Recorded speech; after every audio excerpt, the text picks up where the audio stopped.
মিঠাইতে একসাথে কাজ করতে গিয়ে তাদের মধ্যে বন্ধুত্ব এবং প্রেম।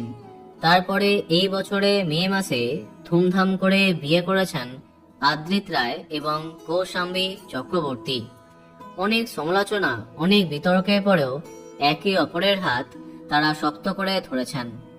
প্রেম জীবনের পাশাপাশি কর্মজীবনেও তারা সফল। এর আগে মিঠাইয়ের দৌলতে সাফল্যের চূড়ায় উঠেছিলেন আদ্রিত। এবার সেই চ্যানেলের মিঠাইয়ের মতো জমজমাট গল্পে আবার নায়ক চরিত্রে তার কামব্যাক হয়েছে। ফলে তার দর্শকেরা প্রচন্ড এক্সাইটেড। সম্প্রতি নতুন ধারাবাহিক নিয়ে খোলামেলা আড্ডায় অনেক কথা বললেন আদ্রিত। তার সাথে উঠে এলো তার দাম্পত্যের কথা। ধারাবাহিকে ধ্রুব যেমন গোছানো একটা মানুষ, বাস্তবে একটু অগোছালো আদ্রিত। তার সবটা তার বাবা এবং তার স্ত্রী কৌশাম্বী সামলান, এমনটা জানান আদ্রিত।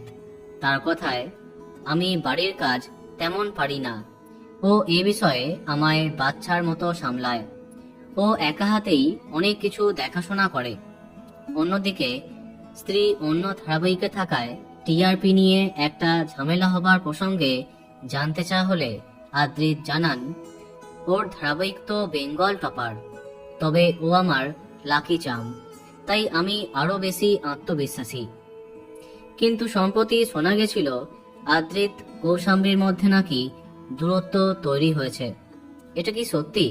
তার জবাব, আগে এই বিষয়গুলি কৌশাম্বীকে কষ্ট দিত, ও এখন বুঝে গেছে, তাই এই সবে আর কান দেয় না। আমি শুধু বলবো, আমরা ভালো আছি এবং আশা নিয়ে এগোচ্ছি।